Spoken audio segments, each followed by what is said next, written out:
So we are super grateful to have you guys. And what you're going to have, if you want to ask questions, since we can't see or hear you, is a Q&A box. If you can't locate the Q&A box for any reason, you can also type into the chat, which should be like it is on any Zoom. And I will pull questions from there also, but there is an official Q&A function. If you're on a laptop, I know that menu is on the bottom of your screen. If you are on different cellular devices, I am not sure where it is for everything. So that is how you're going to ask questions. You are welcome to type questions in at any time. I'm going to start with some introductions of all the authors. I know their names are along the bottoms of their video boxes, so you guys can see that, but I want to do some official intros, so I'm going to do that in just 1 second, and then we're just going to kind of have a chat about rom-coms, because since you're here, I assume you love them as much as I do. They are my personal passion. So I'm going to go ahead and start. We're going to introduce in alphabetical order by last name, because that's how we do everything in bookstores. So Lyssa Kay Adams is here for the third book in her Bromance Book Club series. So this is the first one. The third one does not come out until, am I backwards? I'm backwards, aren't I? Dang. Fix it. Not to me. I don't Okay, just on my screen, I'm backwards. Excellent. The third one comes out October 27th. It's Crazy Stupid Bromance. I have had the opportunity to read an advanced copy, you guys, and it is phenomenal. I'm going to say that about all these books, though. They're all so good. I'm so excited. I have to read all the books for these panels, so I'm always excited when they're all fantastic, because that means I get to enjoy my work even more than I normally do, so I love it. It's a super fun premise. If you haven't read any of the books in her Bromance Book Club series yet, it is a group of guys who have started a book club reading romance novels to learn how to be better partners to their women, which is awesome. And I feel like I would like to start one in real life, but since I'm not a dude, I probably can't. Gotta wait for some dudes to do it. Oh, I just introduced your book and not her. So Lyssa Kay Adams had nearly 20 years. Really, that my book's the only thing exciting about me. So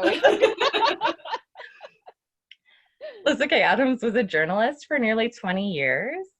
And then her dreams of writing and publishing her own HEAs came true in 2015 with her first novel getting released.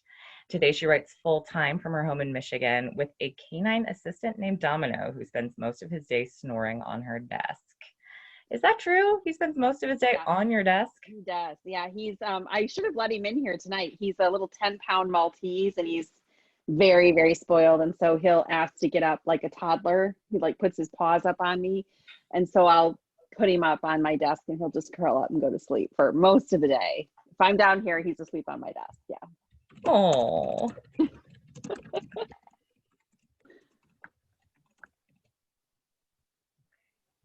And then Tessa Bailey is here for Tools of Engagement. It is the third book in the Hot and Hammered series, which is just a great series title also. Love this one also. I know I warned you that I was going to tell you guys that about all the books. But I loved about this one, both that it's enemies to lovers, which is one of my favorites, and that it's a Texan cowboy hero, like girl after my own heart here. And that there's an age difference. I love that it was a slightly older heroine and a younger hero. Yes, I'm always careful to qualify. She's not old, she's just older. Because people are like, don't make a 30-year-old woman like the older woman. And I'm like, no. She's not old, she's just older. But yeah, I think that was my first like technically cowboy hero. I don't think I've ever even met a cowboy in real life. So maybe I need to come visit you in Texas and like really do some immersive, like research. My first husband was an X-Bull rider, actually. So we don't talk about him so much anymore now that I'm on husband number 2. But I have personal experience with X-Bull riders. This must have been this must have been like a blast from the past for you. Not in a good way. Okay. So Tessa Bailey had dreams of being a journalist, but instead got caught up writing HEAs. She's originally from California and went to New York City as fast as she could. She says her most valuable life experiences were learned while waitressing at K-Dees, a Manhattan pub owned by her uncle, where she met her husband, best friend, and discovered the magic of classic rock.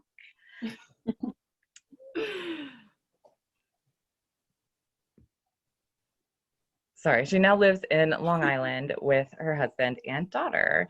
And although she is severely sleep deprived, aren't we all during COVID? But I'm sure that's true for you, even not during COVID. She's incredibly happy to be living her dream of writing about people falling in love.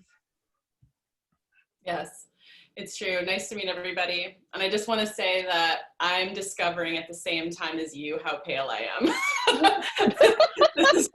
I'm like, I'm just looking at myself like, this is bad. I need to get outside.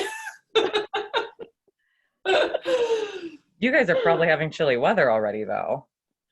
It's like crispy fall weather. It's okay. Beautiful here. It's like I was outside today. I did go outside today for a bike ride, but it's like pumpkin picking, like apple picking weather. If I did either of those things, it would be the weather for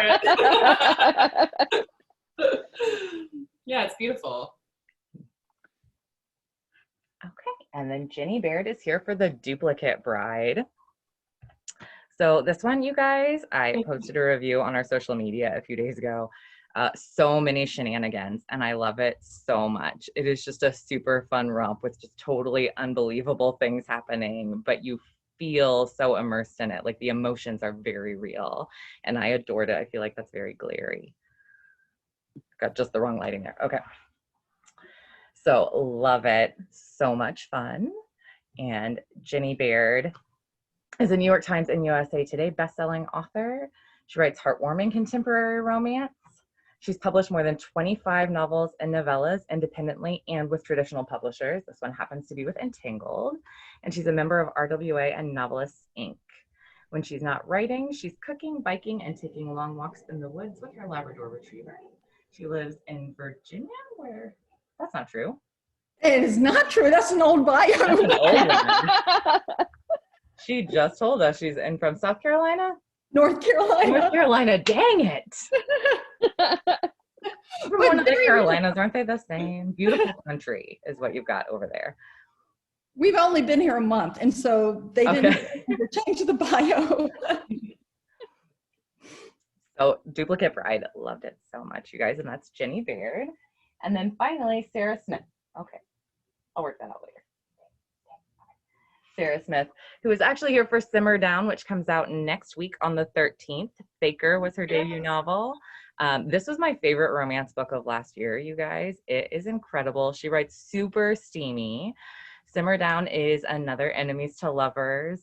It is one of the best setups I've ever read. I'm so excited to have her here with us. If you haven't read Faker, we have copies of it already in store. You can pre-order Simmer Down for when it comes in next week. And Sarah Smith is a copywriter turned author who wants to make the world a lovelier place, one kissing story at a time. Her love of romance began when she was 8 and she discovered her aunt's stash of romance novels. Isn't that the case for a lot of us? And when she's not writing, she is also hiking, eating chocolate, and perfecting her lumpia recipe, which I think ties in a lot to Simmer Down. She lives in Oregon with her husband and cat Salem. Yes, thank you so much for having me, and thank you for saying such nice things about It's really nice to meet you. Thank you. So I am so grateful to have all these ladies with us this evening. And again, if at any point, attendees, you have any questions, feel free to type them into the Q&A or the chat box, and I'll be keeping an eye on that. But in the meantime, I am going to ask questions. And we are just going to kind of have a chat about romance. So Sarah, we kind of read about how you discovered romance for the first time. But if the rest of you ladies, how did you get into romance? Did you find somebody's stash when you were younger, or do some of you have a different story than that? Pretty much, yeah. I mean, I'll jump in. Yeah, I certainly discovered my grandma's stash. You know, she read, always read romance novels. LaVyrle Spencer was one of her favorites, so she had shelves full of LaVyrle Spencer. But then I also I was obsessed with this series that was published by Scholastic in the late 80s, early 90s. It was a line of historical romances for teens. It was called Sunfire. And so it always featured a young girl in some point in history, in American history, and there were always two suitors, you know, that she had to choose from. And so I think that was sort of my introduction to romance. But when I moved on from those to like Laurel Spencer, I was like, oh my goodness, Grandma, what are you reading? Like, wow. Kind of blew my mind a little, but you know, anyway. Yeah, mine was pretty much the same thing. I got dragged along to a family reunion when I was 14, and it was all women, and it was in Maine, in like a cabin, and all they did was like drink tea and watch Riverdance, and I was just like going out of my mind. Like I'm just dying for something to do. And I happened to find a copy of Hidden Fires by Sandra Brown in my grandmother's luggage, and I read it. I didn't leave the room like until it was over, and then I just immediately started it again. And then I had them like take me to the closest bookstore in Maine, like where we were in Maine, and I immediately started like a 3-year obsession with historical sea captain romance novels. Like that's all I wanted to read. I was like, if you're not a sea captain, do not apply. And so yeah, it started in Maine, on the rocky coast of Maine. It sounds, you know, it's actually a really romantic setting. I'd love to go back and like enjoy it more, but I was just mostly avoiding my aunts and other relatives. And Riverdance. Yeah, and Riverdance. No offense, Riverdance. And Jenny? Well, I started with romantic suspense, I guess, some of the old silhouettes, and just, I had a college roommate, it was, you know, later, who said, you ought to read this, you'll probably like it. And I was like, no, I don't think and you know, then I read all her books. So I got hooked on that. I really liked the danger with the romance element, and then eventually branched out and started reading other kinds of things. And I'm a huge fan of actually Sophie Kinsella, who does not just a shopaholic, but she does this other women's fiction kind of romance that is separate from that, which has a lot of British humor, which is really fun. And I just started realizing it's such a broad world. There's so many different kinds of romance books. And I had a habit when my kids were little, when I took them to the library for story hour, there was a newly returned cart, and I made it a habit of going to that cart and trying to find any romances that had been returned in my little community where I was living then, because I was curious to see what people were reading. And it was sort of a quiet little town, and some of it was pretty steamy stuff. But it was fun because it was a way to discover things that I might not have picked out on my own. And it was also a bit of research. I didn't realize it at the time. I think I was sort of priming myself to eventually write romance, just sort of exploring the different nuances. And I did write many years ago. I wrote for Kensington, Precious Gems. They had a short category line, and then that wound up folding, and my life went on. I got busy with young kids and so on, and I dropped away from writing for a while. And when I came back, I was going to send stuff out to publishers, and I had some friends go, oh no, you should do indie, you should do indie. This was in 2011, you should try it and see if you like it. So I tried it and I liked it. And so I did that. And now I also write for a couple of publishers, Entangled and Hallmark. And I started out writing, I'd say steamier stuff, not super steamy at all, although I read it, but I don't write it as much anymore. And I've gravitated now toward the sweeter stuff. I guess a lot of my books are like the classic romantic comedies. We're talking about romantic comedies, like the older Sandra Bullock films and that kind of thing. The classics, and the new ones are fun too. But I kind of fell into it and then branched out and explored different things. And I think it takes a while as a writer. Some people know exactly what they want to do, but for me, I had to feel my way around until I found my fit. And now I feel like I'm in my fit with this kind of sweeter, it's hard roaming romance. It's got a little bit of sass to it, but it's kind of where I've landed. So, but I like to read everything. that's kind of a good transition. Did you ladies all like grow up knowing you wanted to be authors, or did you kind of transition into that at some point? I did. I think I always knew. And I mean, I always knew I wanted to be a writer. And when I discovered, I had an uncle who was a journalist, and so I was very interested in what he did. He was a newspaper reporter, and so I gravitated toward that in college, majored in journalism. But being an author was always sort of the ultimate goal for me. I think probably like everyone else here, it was just a compulsion to always be writing something. I mean, my family jokes about how before I could even read, other kids would drag toys around. I had a pen and a notebook, and I was just scribbling in it because I couldn't actually write anything, so yeah, I think for me it was always, this is where I wanted to end up. So I really feel like I'm like living my dream right now with, being a published author. So Sarah? Yeah, it was always something that I always wanted to write a book, like ever since I was a little kid. That was just always something that I liked. Like, it was one of the few things that I always liked doing. I didn't ever lose an interest in reading or writing. And I was sneaking the books from my aunt, living with us at the time. So she had a bunch of her stuff in my bedroom closet. And that's how I found all of these really racy romance books that I knew I shouldn't be, reading at that age, but I just couldn't not read them. They're just really, really exciting and intriguing to me.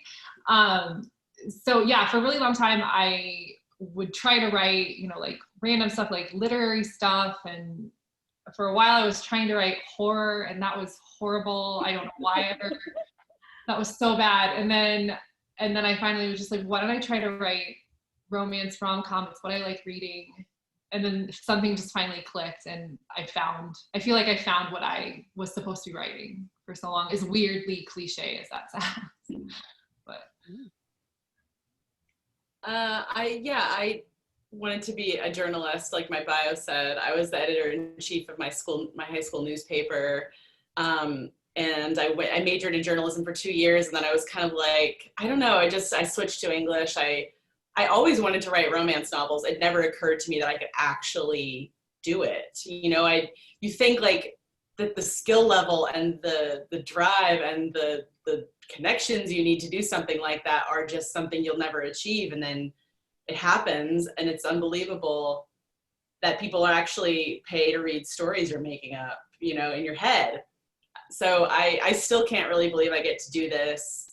But for me, when my daughter was born, she's 9 now, I was like kind of a slacker, I was just like, I was going from like waitressing job to like receptionist job to, and I didn't really have a direction. So, but when I had her, I was like, you better figure out what you're good at really fast, because you have to support a child, and, you want her to like look up to you and be proud of you. So really, I don't think unless I'd had my daughter, I wouldn't even have shooting my shot. Is that taking my shot?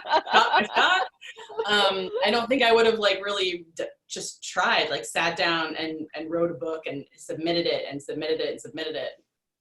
So I think it's just like the motivation in your life to push you to do it is the most important thing. But yeah, wow, it's like the coolest job in the world. It's really amazing. And Jenny? Yeah, it is an amazing job. I love it too. I feel like I'm in my dream job. And interestingly enough, I've always wanted to write from a very young age, which was kind of crazy because, first of all, I had a really hard time learning to read. Borderline dyslexic. I had a really hard time. They put me in a reading group, and then they bumped me. I was like in the bluebirds, and then they put me in the yellowbirds, and then they kept on demoting me because they thought that I was going to be in one group because I could speak well. I was the youngest of 5 kids. I was around adults and everything. I was articulate for my age, but I could not read. So I had a very difficult time reading, and then I had a difficult time writing. And I really, wow, for years and years and years was a horrible speller. And someone like that saying they want to be an author is a little bit crazy. But I started to find my footing in writing poetry when I was like in middle school, high school. And one day I got called into the headmaster's office. It was a small private school. And I got called in over the loudspeaker out of math class. And everyone's like, ooh, what'd you do? What'd you do? And I was like, I don't know. You know, maybe it's a mistaken identity. And I went in, and the headmaster, who had a PhD in English, said, you know, the teacher gave me this booklet of poems you wrote. And I was like, okay, you know, were they too what, racy or what? You know, I didn't know what I knew. I thought I was in trouble for sure.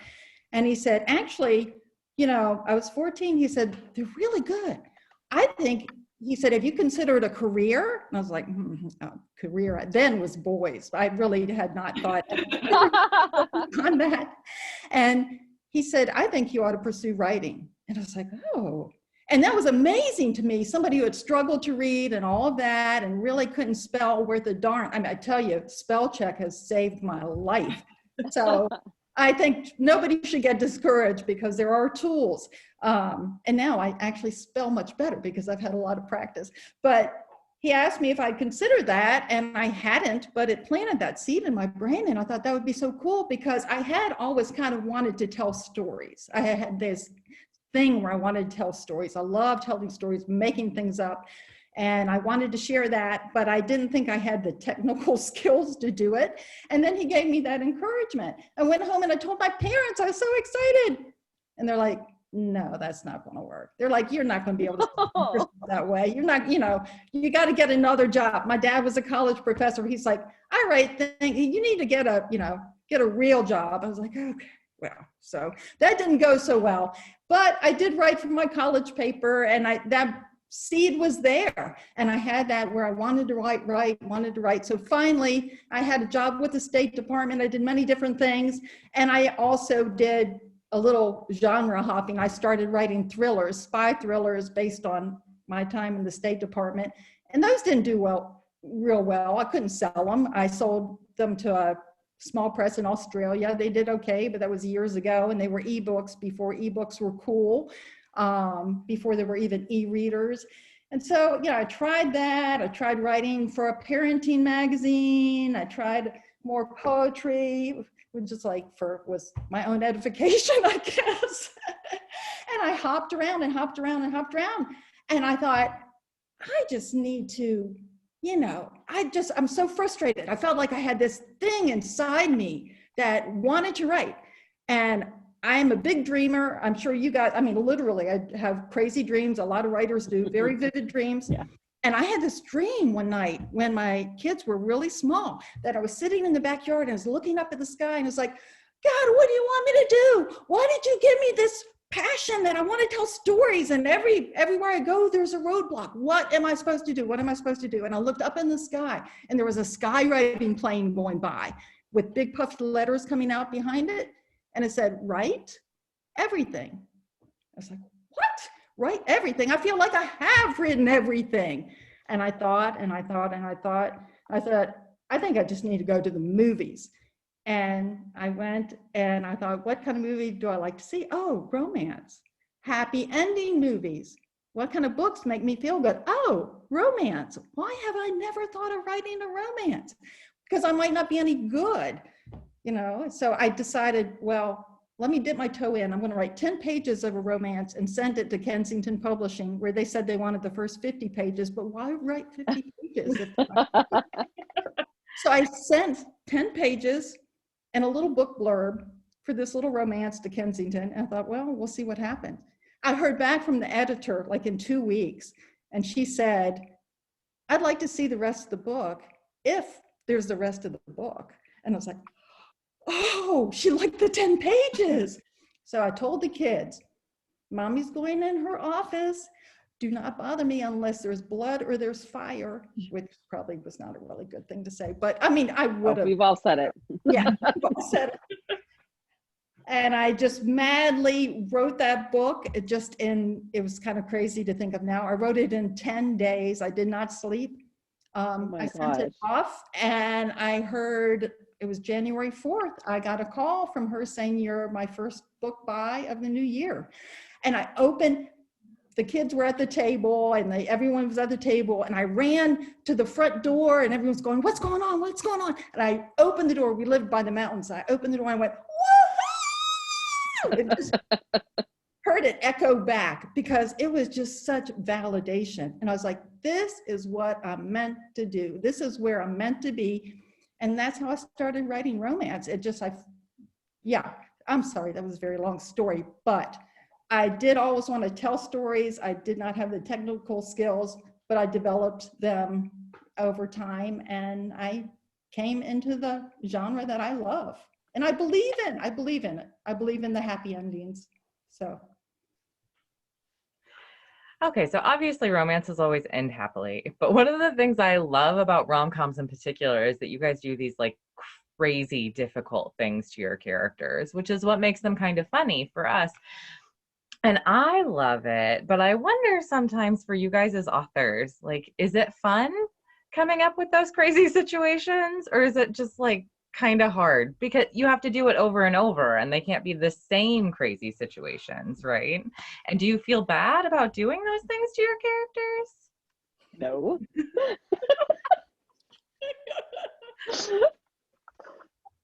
We'll go in alphabetical order. I never have trouble coming up with ways to torture my characters. I don't know if that just makes me a really bad person, but for me, it's the fun. One of the best part about writing romance is, taking characters on that journey.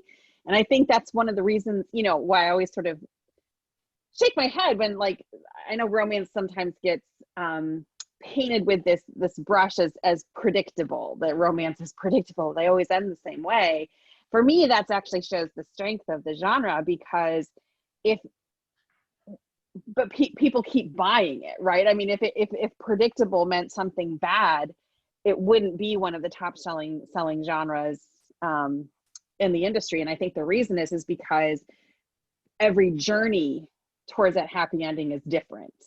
And for me, that's the joy of writing these books is figuring out who these characters are and putting them in situations that are going to challenge them the most, so that they can become the better version of themselves and earn that happy ever after. And it just so happens that in a romantic comedy, sometimes those situations, I always say that in my books, I always have at least one truly over the top ridiculous scene that just, ridiculous. There's just always a mix of ridiculous and sexiness. And to me, that's the fun part. I love torturing them. I'm sorry. Yeah, I always say, I think romance authors like secretly hate men, because like, we get so much joy out of the grovel and like putting them through that moment where they have lost the heroine. And for me, like, that is what kept me coming back to picking up romance novels since I was 14, is that moment of him going, oh my God, I've completely screwed the pooch, like, and she's gone. And now I have to figure out how to get her back. And so I live for that moment. But yeah, they say, somebody said at some point to me, find out the worst thing that can happen to your character, know your character well enough to know what the worst thing that can happen to them is, and then put them through it. Because I don't know if it's like really a happy ending unless you know your character has overcome the hardest thing in their life, and they have an obstacle and they get through it, and they've achieved personal growth as well as the growth in their relationship. And I think, as I write more books, I think that personal growth becomes more and more important to me, maybe as I'm getting older too. But yeah, I really do think that it's not so much torture as just that character arc, like, it's really satisfying, but also torture when it comes to the men. Yes, when it comes to the men. It will never escape my wrath.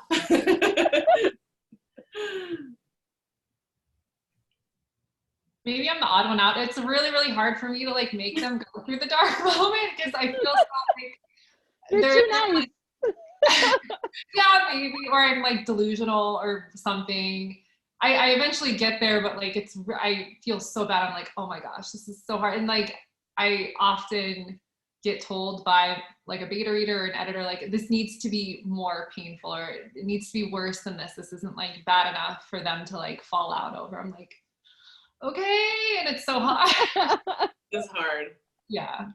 Okay, so the scene in Simmer Down, you know which one. I'm not going to talk about it. But so that someone told you to make that worse because it was terrible. Okay. Yeah.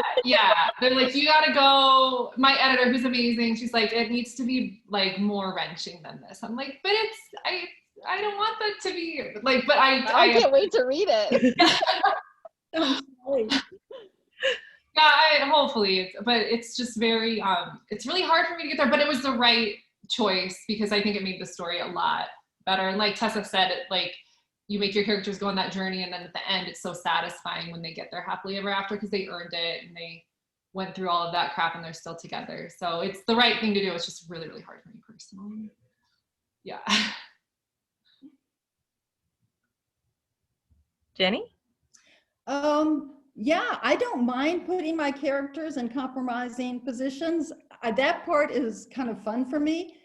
The trick is getting them out of those compromising situations because I always know how they're going to get there. I know how I'm like, oh, this will be fun. Ooh, now I'm going to do this. And then I get them there and I'm going, how do I get them out? And I have readers say, I don't know how they're going to get out of this. I'm like, well, I didn't know how they were going to get out of it either. I was writing it, I get them to this point. It's like you paint yourself into a corner in a way sometimes with it depends. Some people, I don't know if the readers know about the pantsers and the plotters, how writers consider themselves either people who plan ahead and outline, or else they fly by the seat of their pants and they just kind of write. And I do a little bit of both. When you sell a book on proposal, you have to have pretty good outline or whatever, but then characters will take you where they want to take you sometimes. And sometimes you get going and I think this is really cool, or, oh, this should happen, or that should happen. That would be really funny. That would be really painful. I think this should, but then I get there and I have to stop and think about how I'm going to get them out of it. It's like working a puzzle or playing a chess game. You get there and you have to really think it through how you're going to get yourself out of that big old mess. But that's part of the fun too. It's an intellectual challenge. That's part of the fun. So I don't mind putting them in those situations. It does help them grow and get stronger. So, are the rest of you ladies plotters or pantsers? Bit of both. I do sort of what I call a cheater outline when I'm drafting. I hate the first draft. I love the revision process. That's when the story really comes alive to me. And that's when I actually really start getting into a deep plotting mode to sort of move things around. But when I'm just drafting, it's kind of by the seat of my pants a little bit. Yeah, I call myself a plotzer because it's like I work with beats, I know that there's there's these 8 to 10 beats that I need to hit in order to get to the end. Like there's beats I need to hit for the plot to move forward, for for them to have epiphanies, or to for the relationship to take it, to move to the next level. But I don't necessarily know how I'm going to get to each of those beats, because I think, like Jenny said, when you meet the characters, sometimes they're different, and they're different than you imagine them. And when you are writing them for a while and you learn more about their personality, their motivations become more apparent to you. And so you don't necessarily stick to that original outline. And I really wish I could, because I think it would be a much faster process if I could just stick to the damn plan. But I usually get to maybe chapter 5, and then all of a sudden I'm like, okay, well, she wouldn't do that, and she wouldn't start that fight, and she wouldn't, so it evolves. It's like an evolution as you go, for me at least. Yeah, I'm a pantser, or I was a lot a pantser before. And then when I started to take writing more seriously and wanted to actually publish something, I realized how important it was to do something like outline things in a story. I was really scared too, though, because I tried to do that before, and like it was like the kiss of death. I would outline something and then I would lose the inspiration for it, and I wouldn't want to write anymore. And I don't know what happened to get me over that. I eventually got over. Deadlines. Yeah, Deadlines get you over that. Yeah, deadlines and wanting to get paid. Exactly.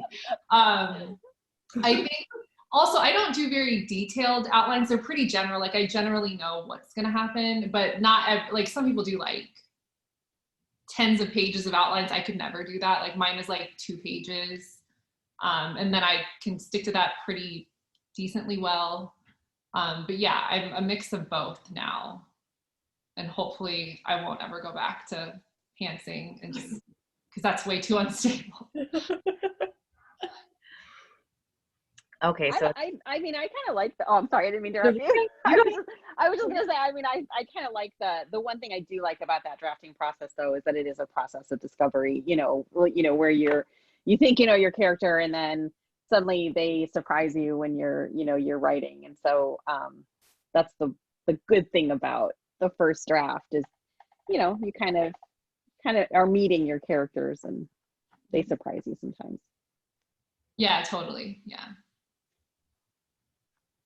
okay, it's time for the inevitable COVID question because we are here on a virtual panel, obviously for reasons, not in person. So I know that with everything going on in the world, as a reader, rom-coms have been so important this year. And I think as an industry, we've seen a lot more rom-coms this year because people want that fun and happily ever after. Has it been hard to write rom-coms with everything going on in the world? I think it's been hard to write in general. I mean, I think no matter what I was trying to write, I think it would be, it's been more difficult than it would, than it was a year ago, just, because our whole lives have been turned upside down. I mean, like everybody else, I'm home, my husband's working from home, my daughter's doing school from home. And, so, I mean, it's just basic things like that have made the process. But every time I turn a book in, I'm convinced that, well, that's it. I'm all out of funny. I mean, there's nothing, I used up the last bit of funny with that one. So, but yeah, I think just in general, writing has been,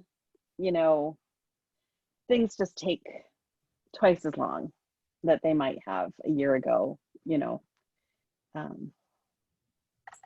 Yeah, it's weird. I don't think it's been harder than any other time, but I know that if I do get into like a point, like it gets to a point where the words aren't coming and like the funny isn't coming, I think it's just like really important for me, especially I just sit down, I stop writing and I go read a couple of books. Because I think that getting other people's words and worlds in your head, it really shakes something loose.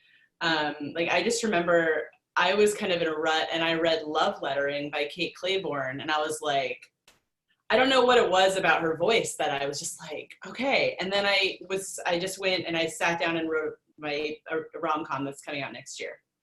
But I was like, I don't think that COVID has been has made it harder, because I think it's been even more important than ever for me to escape into some other place. And I've just been using it as a tool to do that. But it's like, I feel like maybe writing in a world that doesn't have any of those things going on is kind of a challenge right now. But I'm committed to never writing a COVID. Nothing, it'll never enter any of my worlds. I don't fault anybody for doing it, but I'm also like, I refuse to make it a permanent thing. Refuse. No romance scenes where they have to take the mask off first. No. Oh. Yeah, it was really hard for me to write in March, I would say, March and April, when things were really cranking up. We've got 3 kids, or at the time had 3 kids living in New York City. And there just was so much going on with COVID that was so scary. And it was really hard for me to keep my mind focused in one place. And I did have a deadline, and I was really having trouble just staying focused. And one of my routines is, if I get stuck or whatever, I would go out to a coffee shop somewhere and write, but I had no place to go. And there was a while where people weren't leaving their houses. It was just really shut down. And so that part was a little bit hard. And then my husband, he's a professor, and he was teaching from home. And so, all the dynamics were different. And so that made it harder to adjust to all that. But, eventually I did. And deadlines are a kicker. They will get you there, so, and once you get into it, I think it's easier. It's the getting into it that was hard for me, because once you get past that, the beginning where you do know your characters and they start to pull along the story, then you get sucked in and you're in that world that you built and you can escape to that place. But it's more the getting started for me that was hard, I think, because of COVID. But once I got going, I was okay. Yeah, for me, it was, I definitely understand how difficult it is to focus on anything but what's happening. For me, it was a way to escape. So I found myself, and I'm not saying this is like a healthy escape, but I would just get really overwhelmed with the news and what was going on in the world. And I would just be like, well, everything's okay in this story I'm working on, and I'm going to spend as much time as I can with these characters because they're happy and I'm creating this cute little world for them. And it was, I don't know if you would call that like a coping mechanism. It was just something that got me through, and we're still going through it, obviously. And I still find a lot of comfort in writing and reading. And I who knows for how long that's going to hold out, though, because who knows how long this situation is going to continue. So yeah, so for me, I definitely understand how it's difficult, but I kind of used it as a coping mechanism. So it hasn't been difficult for me yet, but who knows? So I know as romance authors, you guys probably get asked all the time how you find inspiration for your heroes. But what I'm actually really interested in is if there is something personal that sparked the stories that you're promoting right now, whether your books that just came out or the ones that are about to this month. Because I found that's more true, that often the heroes are just like imaginary guys, but usually there's either just a story that sparked the idea from your actual real life or a piece of a conversation. And I always love to hear about that. So there's a couple of things in Crazy Stupid Romance that, I definitely pulled from real life. There's a running subplot throughout the book about a kidney donation, and that it's from personal experience. My husband, right after we got married, donated a kidney to his sister. And so that was really just going through that process was really eye-opening, about just things I never, of course I'd always heard about people who donated a kidney, but there was a lot that went into the decision, and the process of being approved, and finding out the process of getting tested and finding out if you were the match. And he was the only match, of all of his siblings, of the 4 siblings. And, and just the pressure that puts on someone to realize I'm the one thing standing between life and death, for a sibling, that puts a ton. So he would start having nightmares about getting in a car accident and not being able to go through with the surgery. He would, so things like that were just really eye-opening for me. And so I always knew at some point I wanted to explore that with a character. And it just made sense with the character of Alexis, who's the female lead in Crazy Stupid Romance, that she be the one to go through, that storyline. But yeah, what you said about, I think I always say that all of my heroes, their best insults and jokes come straight from my husband's mouth. He is just an absolute walking insult machine that is, he's a sports writer. So I think it's from years and years of sitting in a press box, you know. But I'll text him sometimes and just be like, I need a really snarky guy way of saying, you know, XYZ, and like 10 minutes later I'm still getting text messages, you know. Like, and it, you know, it's just, wow, you know way too much stuff, like, okay, you gotta shut this off now, like, but no, I think more subjects are, you know, for me, inspired by life than, you know, actual people. And I'm kind of always surprised about where characters, I'm even surprised sometimes by where they come from. There's one running character in the bromance series who's actually, I am just working on edits right now for his book, that he's just called the Russian. He does have a name, you know, you find out his name, but for the first 3 books, he's just known as the Russian. And like, I have no idea where he came from. I don't know, like, why. I don't know any Russian hockey players. Okay, I know, I swear, but with gastrointestinal problems, he's got some issues with his stomach. But so yeah, more subject matter what I draw from in life. I always think when I create a hero, I think what I'm always aiming to do is make him surprising to the heroine. Like, they may have, even if they've known each other for a long time, you know, maybe they're friends or neighbors, but there's something she doesn't know about him, and she doesn't, her impression of him isn't 100% accurate. So like, you know, in this case, in Tools of Engagement, I have Wes, who is 23. I mean, so obviously her impression of him is the correct one, because all 23-year-olds, like, you know, they are. But he, you know, he has come home to raise his 5-year-old niece, and he is not what she thinks. He's actually kind of got a maturity to him. And I think one of the traits I pulled into Wes comes from my husband, in the sense that, like, my husband is a stress case. Like, the littlest thing stresses him out. But when I'm stressed out, he's like steady as a rock. And it's like, he knows that we both can't be up here, you know, it can only be one of us. So I really like that about him, that he like just immediately balances me if I need it. And I think that that's a trait that I gave Wes in Tools of Engagement, because Bethany is she's very high strung, she's very nervous, she's type A. She thinks she's a perfectionist, and if she does anything halfway, it's a failure. And, you know, he's just kind of like this steady presence in her life. And I think that's, yeah, I think if I do anything for heroes, it's just to make them have something inside them that's going to surprise the heroine down the road and make them second guess their first impression.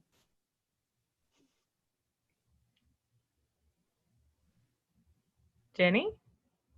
Well, about heroes, probably all my heroes are different, but they probably all have an element somewhere in them of my husband. It's a second marriage for us. We've been married 13 years, and we have a Brady Bunch kind of family going on.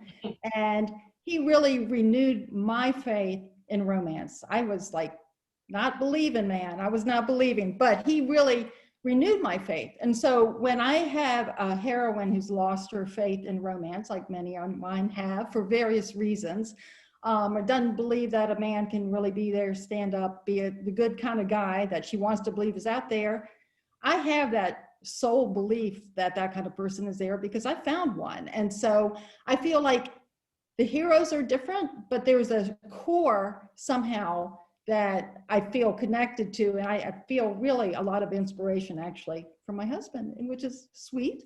And other inspirations for my stories, some of the characters come from I don't know where. I have a sister who reads every book of mine, and she's like, I know who this is. Oh, I know who this is. I was like, no, it's not really. That is not you, I swear. She thinks she knows who people are, but characters, you might get an inspiration from somebody, the way they talk, or just their job or career or something that you think is interesting, but characters are really a blend And I really don't have people who are this person or that person. Mm-hmm. But I do take a lot of my settings. I actually get inspiration from places I have been. The setting for The Duplicate Bride is in Blue Hill, Maine. It's on a lovely estate that belongs to the grandparents of the hero. Big house on Blue Hill Bay overlooking the water. You can see Cadillac Mountain in the distance, and it's just a gorgeous, gorgeous setting. And my husband and I went up to Blue Hill a couple years ago and stayed in this supposed to be a very romantic, secluded cottage, which looked great. You know, I looked it up on a website, found us, I'm always finding us great places to stay. And when we get there, my husband's like, what did you do? There's always something wrong with it. So we get to this cottage, and it was on the water. It's supposed to be really cute and pretty. And it was, except it was on the property of this big estate. And it was a guest cottage for this other house. I was like, wait a minute, wait. So I called the realtor, and I was like, this was supposed to be a secluded getaway honeymoon cottage, and we're on somebody else's property. I mean, it's like up the driveway on the other side of the bush. She's like, oh yeah, but those people are never there. They're never there. They're in Boston. They're never there. You know, you'll have the place to yourself all week. No, they were there. They were loud. They were fighting. They were throwing stuff out the window. They were having the grandkids were running across the lawn and screaming. But you know what? I made it into a gorgeous place. I made it into the kind of vacation place I wanted to have in this book. And there is a guest cottage in the book, and that's where the heroine stays. And the guest cottage that I described is very faithful to the cottage where my husband and I stayed, actually. And I never went in the larger house because obviously, but I created something grander from it.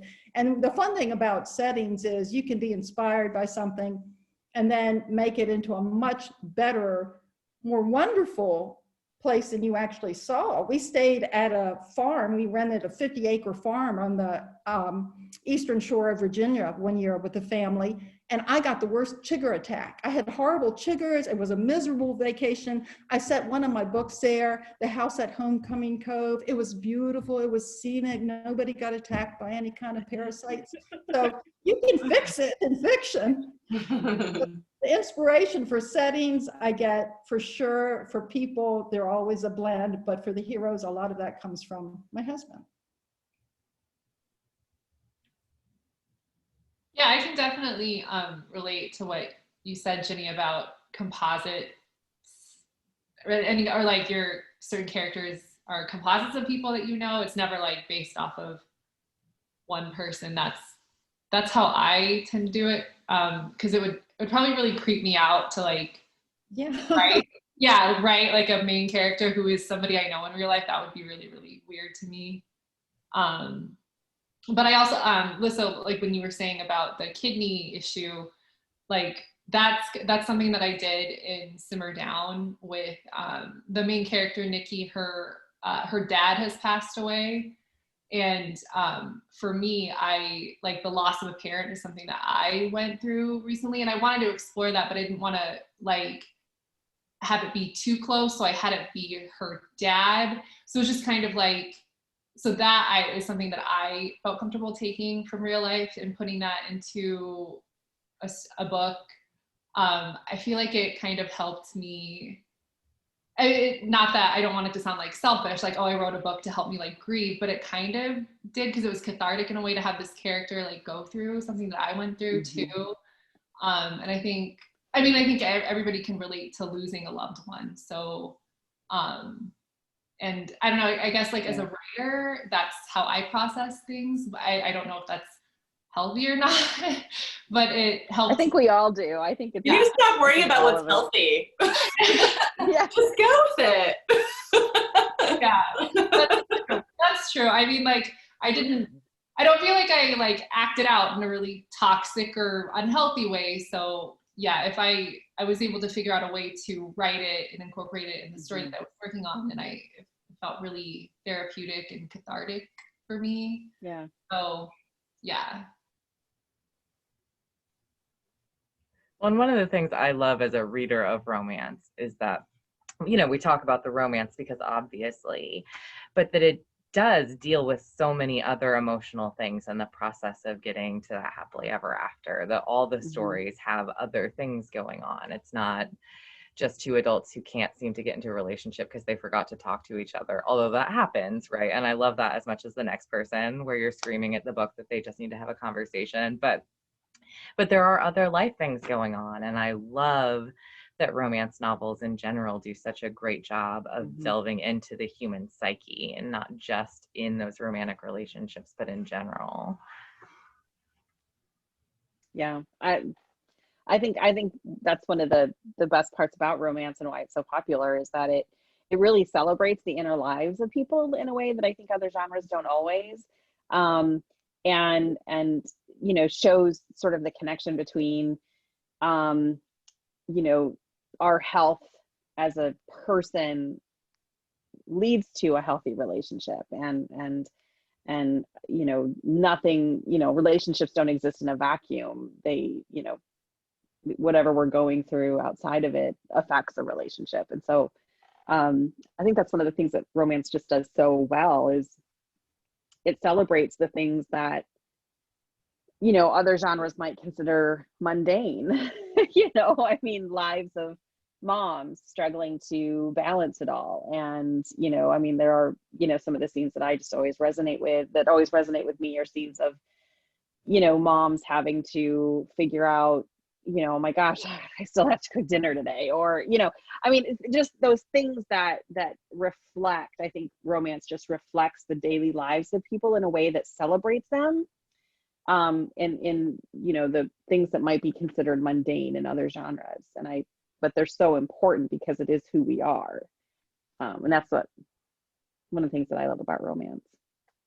And romance is a very personal genre too, you know, because you're connecting to people's emotions, and you talk about celebrating things. And that's, yeah, that is something that I think is very specific to romance. I mean, other genres have point of view, but in romance, you really are connecting to the heart and soul of the people that you're portraying, and whatever point of view you're in. And you're getting all that different stuff that they're dealing with emotionally.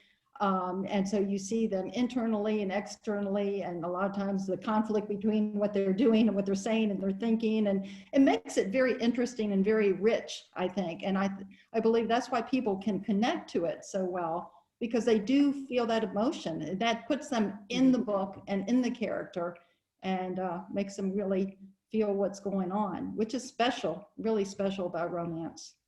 And I think about romantic comedy in particular is that it, sort of my philosophy is always that, you know, the laughter, you know, always feels better after a good cry. And so, you know, and so when you combine those things into a book, you know, it just, I think that's one of the reasons why romantic comedies are so popular, because you know, we're still giving them all of those other things that romance has, and yet we're also giving them the funny. You know, good. Yeah. Because it, you know, nothing feels as good as a really good laugh after a really bad cry. Okay, so we are just about out of time, but before we sign out, ladies, do you have favorite rom-com movies? Are you also rom-com movie watchers, or just rom-com writers? Of course. I have a favorite. While you were sleeping. Oh, sorry. Yeah. While you were sleeping. Oh, no. I was gonna say while you were sleeping. I mean, that's hands down favorite. I have to rewatch that one. I feel like it missed me, because I feel like I watched it too young. I need to watch it now to like appreciate it, because I was like, good. Yeah, I really need to. I need to dive into that one again. My favorite, I don't even know if I guess you could call it a romantic comedy, although it's kind of on the odd side, is Safety Not Guaranteed. Oh, I love that one. I don't know that one. Oh, I love that one. It's Mark Duplass and Aubrey Plaza, and she's a journalist in Seattle, and they come across this advertisement that's like, I'm going back in time. I've built a time machine. If you want to come with me, you're like, you know, you're welcome to apply. Your safety isn't guaranteed, like safety not guaranteed.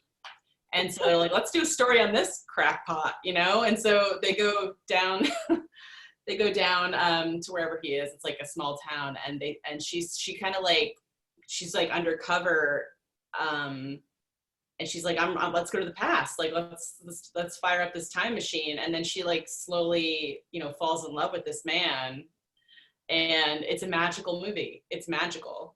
Like, watch that. I've never seen that. you have to watch it. There, you know, yeah, safety not guaranteed. I won't say anything else about it. It's one of my favorites, hands down favorite. Yeah. Jenny? I love While You Were Sleeping. Also, I really like the element where she thinks she's in love with one guy, you know, but then she winds up falling in love with the brother, but not just the brother, it's the whole family. The whole family, yeah. The whole family. And that element is a little bit present in this book. You see Mhm. that the heroine's pretending to be something she's not, and she winds up falling in love with the family. And so that, you know, there was some elements of that in The Duplicate Bride, but I really love that movie. Also, the one with Ryan Reynolds, is that The Proposal? Mm-hmm. That's a good one. That was super cute. I love that too because of the quirky family, and Yep. Betty White was Yep. in, and she's like Betty my White, yeah. heroine. Yeah, I love her. Yeah. One of my favorite, and I have like so many rom-coms that I love that it's hard to say like what my number one favorite is, but one of my favorites is Something New with Sanaa Lathan and Simon Baker from like the mid 2000s. Yep. Yeah, and it's about like an interracial romance between a Black woman and a white guy, and it's I just think it's like That's really, a good one. yeah, it's really like it's really timely, and it's really like it's sweet and fun and sexy and all the stuff that a rom-com is, but it also talks about like what it's like to be in an interracial relationship and the discrimination that the female main character experiences and the racism that she has to go through, and like how even in modern times that's something you have to navigate when you're in an interracial relationship. So that one of my favorites, and I think it's super timely to watch whenever. All right. Well, we are out of time. So thank you ladies so much for joining us. I had so much fun. Thanks for I having loved us. all of your books so much. So that's going to be my last fangirling moment while I have you here in front of me. I was so excited about this panel, and I am so thrilled to have gotten to spend this time with you ladies. So thank you all For so having us. Yeah. Thank you. And attendees, thank you for coming. We do have all of the books in store that are currently out. Simmer Down comes out next week, and Crazy Stupid Romance comes out on the 27th. So we do have those coming in on release dates. So you can go ahead and pre-order them now also. But the other titles, we have all of them in store. So thank you everybody so much for joining us this evening. Yeah, Hi, thank you. thank you. Yeah. And thanks for moderating. Yeah, thank you. Yes, thank you so much. Right, nice meeting everybody too. Yeah, thank you all. You too.